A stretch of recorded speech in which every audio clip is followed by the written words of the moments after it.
Baik, di sini saya akan menjelaskan tentang pengertian anggaran. Anggaran merupakan alat akuntansi yang dapat membantu pimpinan perusahaan dalam merencanakan dan mengendalikan operasi perusahaan.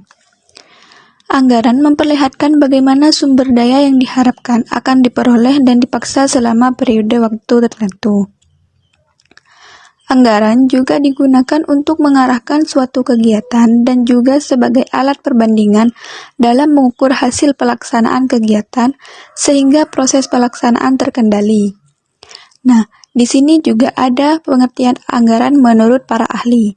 Yang pertama, menurut M. Nafarin, yang menyatakan bahwa anggaran adalah rencana tertulis mengenai kegiatan suatu organisasi yang dinyatakan secara kuantitatif untuk jangka waktu tertentu dan umumnya dinyatakan dalam satuan uang. Yang kedua, menurut Garrison, Noren, dan Brewer, yaitu anggaran adalah rencana terperinci tentang perolehan dan penggunaan sumber daya keuangan dan sumber daya lainnya selama suatu periode waktu tertentu. Yang ketiga, menurut Rudianto,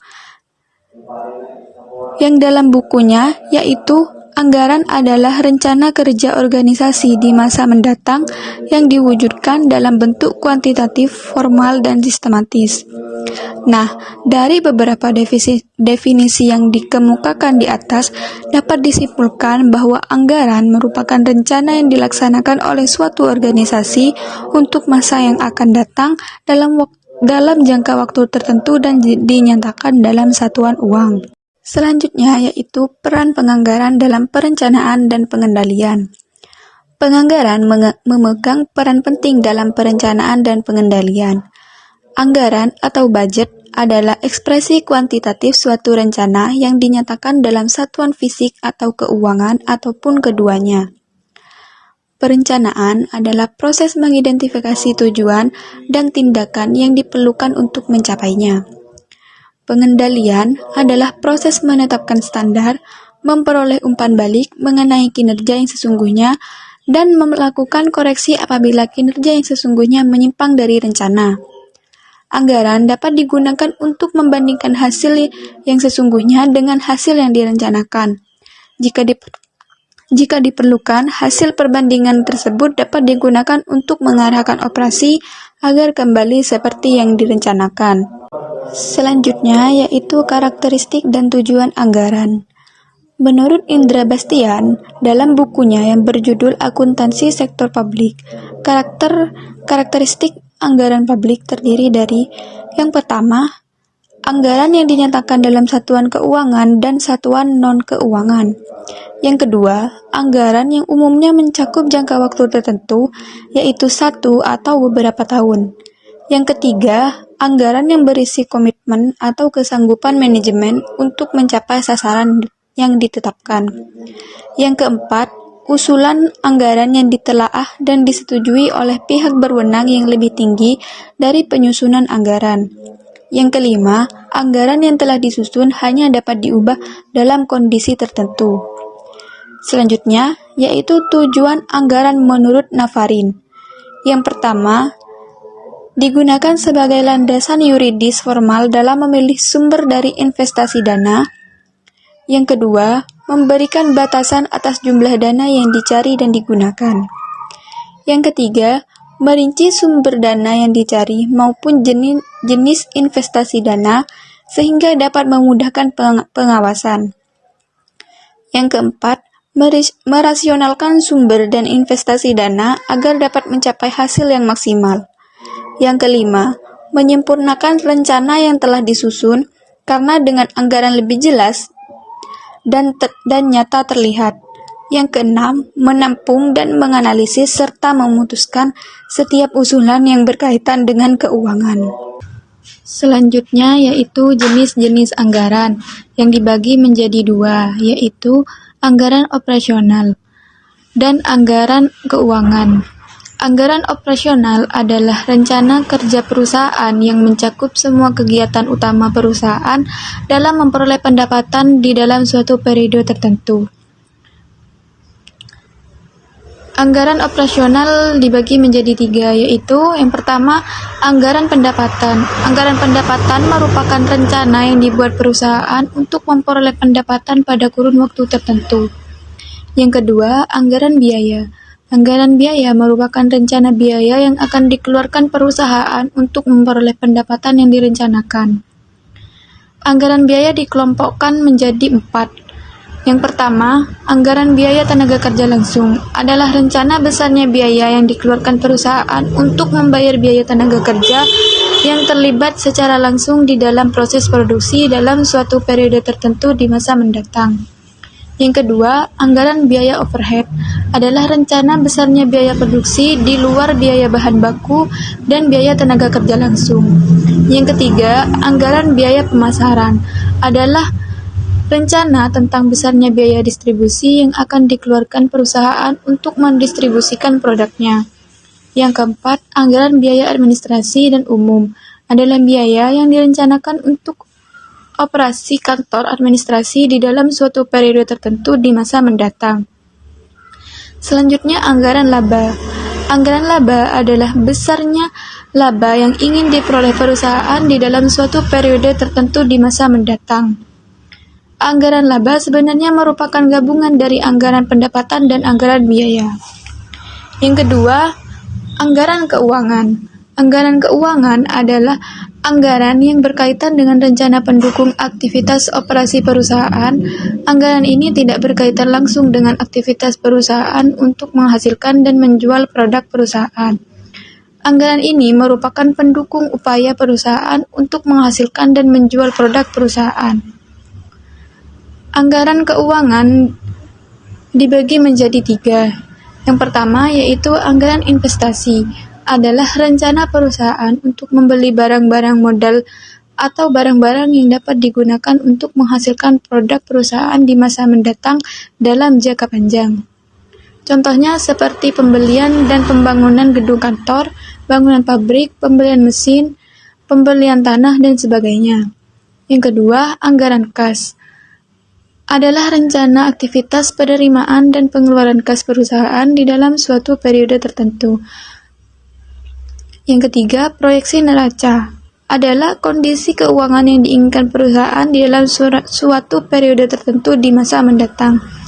Yang berarti, dalam proyeksi neraca tersebut mencakup jumlah harta yang ingin dimiliki perusahaan beserta kewajiban-kewajiban yang harus diselesaikan perusahaan di masa mendatang.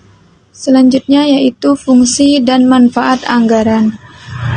Fungsi anggaran mempunyai 3 kegunaan, yaitu yang pertama sebagai pedoman kerja. Anggaran berfungsi sebagai pedoman kerja dan memberikan arah serta sekaligus memberikan target-target yang harus dicapai oleh kegiatan-kegiatan perusahaan di waktu yang akan mendatang.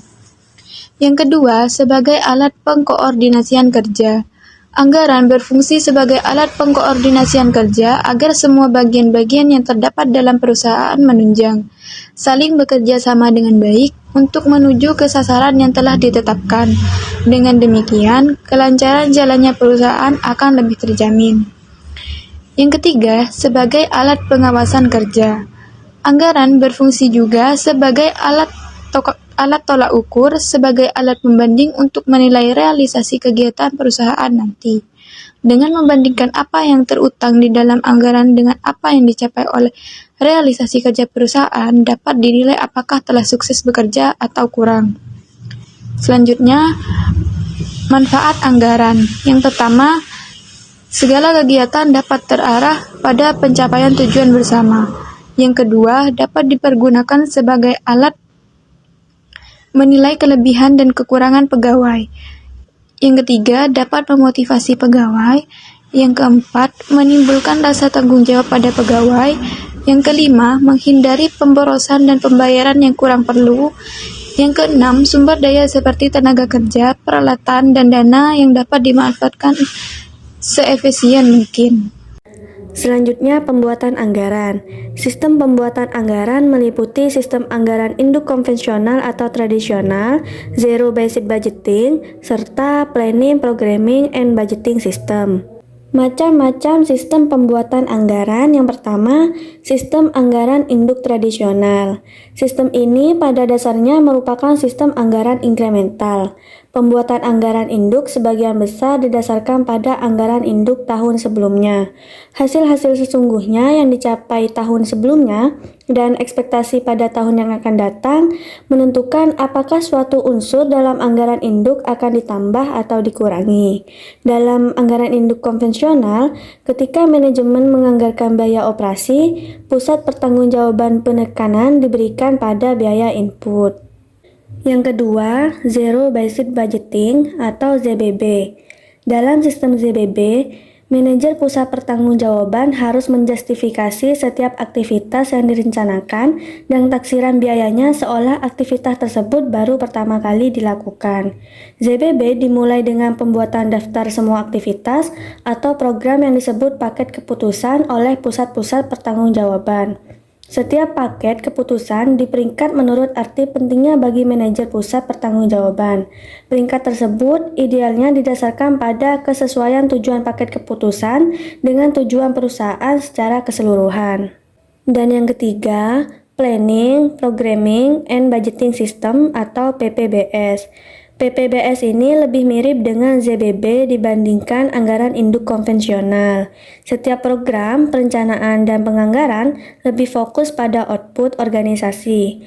Prinsip PPBS adalah alokasi sumber daya organisasi yang terbatas pada aktivitas atau program yang menjanjikan tingkat hasil paling besar. Pembuatan anggaran dengan PPBS mencakup 4 langkah. Yang pertama, manajemen tingkat atas harus merencanakan sasaran dan tujuan organisasi jangka panjang dan jangka pendek secara strategis. Yang kedua, mengidentifikasi semua alternatif aktivitas atau program untuk mencapai sasaran dan tujuan organisasi. Yang ketiga, biaya dan manfaat kuantitatif dan kualitatif setiap alternatif aktivitas atau program harus diperkirakan. Yang keempat, anggaran yang disusun menunjukkan aktivitas atau program yang dipilih dan jumlah rupiah yang dialokasikan kepada setiap aktivitas atau program beserta perinciannya. Selanjutnya, penggunaan anggaran untuk evaluasi kinerja. Anggaran adalah alat untuk pengendalian yang berguna, akan tetapi dua pertimbangan utama harus diperhatikan agar dapat digunakan dalam evaluasi kerja. Pertimbangan pertama, menetapkan bagaimana jumlah yang dianggarkan seharusnya dibandingkan dengan hasil aktual. Pertimbangan kedua, melibatkan dampak anggaran atas perilaku manusia. Anggaran dapat digunakan untuk perencanaan dan pengendalian. Dalam perencanaan, perusahaan menyiapkan suatu anggaran induk berdasarkan perkiraan terbaik mereka atas tingkat penjualan yang akan dicapai pada tahun berikutnya. Akan tetapi, tingkat aktivitas aktual biasanya tidak sama dengan tingkat aktivitas yang dianggarkan. Akibatnya, jumlah yang dianggarkan tidak dapat dibandingkan dengan hasil aktual. Oleh karena itu, perusahaan dapat pula menyiapkan anggaran fleksibel untuk digunakan dalam evaluasi kinerja. Yang pertama ada anggaran statis. Anggaran statis adalah anggaran untuk aktivitas tertentu. Karena anggaran statis bergantung pada aktivitas tertentu, anggaran statis ini tidak begitu berguna bila digunakan untuk menyusun laporan kinerja. Untuk membuat laporan kinerja yang lebih berguna, biaya aktual dan biaya yang diharapkan harus dibandingkan pada tingkat aktivitas yang sama. Yang kedua, anggaran fleksibel. Anggaran fleksibel adalah anggaran yang memungkinkan suatu perusahaan menghitung perkiraan biaya dalam suatu tingkat aktivitas. Kunci untuk penganggaran fleksibel adalah pengetahuan atas biaya tetap dan biaya variabel. Ada dua jenis penganggaran fleksibel. Yang pertama, penganggaran untuk tingkat aktivitas yang diharapkan. Anggaran ini dapat membantu para manajer mengatasi ketidakpastian dengan melihat hasil yang tidak diharapkan dari berbagai tingkat aktivitas. Hal ini dapat digunakan untuk menghasilkan nilai keuangan dari sejumlah skenario yang masuk akal. Yang kedua, penganggaran untuk tingkat aktivitas aktual. Jenis anggaran fleksibel ini digunakan sebagai faktor data untuk menghitung biaya pada tingkat aktivitas aktual seharusnya. Kemudian, biaya-biaya yang diharapkan tersebut dibandingkan dengan biaya aktual untuk menilai kinerja. Anggaran fleksibel adalah kunci untuk memberikan umpan balik secara lebih sering yang dibutuhkan para manajer untuk menerapkan pengendalian dan menjalankan rencana perubahan secara efektif. Selanjutnya, dimensi perilaku dari anggaran. Sistem anggaran yang ideal adalah sistem anggaran yang mencapai kesesuaian tujuan secara utuh dan simultan, serta menciptakan suatu penggerak bagi manajer untuk mencapai tujuan organisasi secara etis. Fitur tersebut meliputi yang pertama, umpan balik yang sering atas kinerja. Laporan kinerja yang sering diberikan dapat memperkuat perilaku positif dan memberi waktu dan kesempatan kepada manajer untuk beradaptasi dengan perubahan lingkungan. Penggunaan anggaran fleksibel memungkinkan manajer untuk mengetahui apakah pendapatan dan biaya sesungguhnya sesuai dengan jumlah yang dianggarkan. Yang kedua, insentif uang dan non-uang. Insentif adalah cara yang digunakan untuk mendorong manajer bekerja mencapai tujuan organisasi. Insentif dapat positif dan juga negatif. Insentif negatif menggunakan sanksi untuk memotivasi, sedangkan insentif positif menggunakan imbalan untuk memotivasi. Kedua insentif tersebut dapat digunakan oleh organisasi atau perusahaan. Yang ketiga, anggaran partisipatif. Partisipasi terdiri atas dua konsep, yaitu proses dan konten. Proses mengacu pada tindakan untuk berpartisipasi, sedangkan konten mengacu pada tujuan bersama yang diinternalisasi oleh setiap anggota kelompok. Hal itu menjadi salah satu aspek penting dalam proses penganggaran karena dalam realitasnya anggaran yang sudah disahkan merupakan konsensus dan komitmen bersama semua pihak dalam organisasi. Yang keempat, standar yang realistis. Jumlah yang dianggarkan akan digunakan sebagai pedoman kinerja. Oleh karena itu, anggaran harus didasarkan pada kondisi yang ekspektasi dan realistik. Anggaran fleksibel dapat digunakan untuk memastikan biaya dianggarkan dapat digunakan sebagai pembanding yang setara dengan biaya sesungguhnya. Dan yang kelima, kemampuan pengendalian biaya. Biaya terkendali adalah biaya dapat dipengaruhi oleh manajer yang bersangkutan. Menurut pandangan ini, manajer yang tidak dapat mengendalikan suatu biaya tidak boleh dimintai tanggung jawab terhadap biaya tersebut.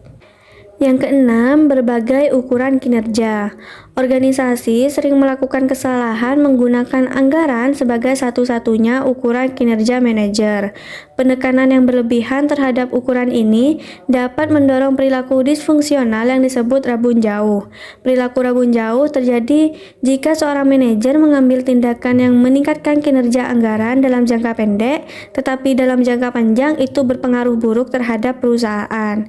Cara terbaik untuk mencegah perilaku ini adalah dengan mengukur kinerja manajer berdasarkan beberapa dimensi, termasuk atribut jangka panjang. Produktivitas, kualitas, dan perkembangan karyawan merupakan contoh bidang kinerja lain yang perlu dievaluasi.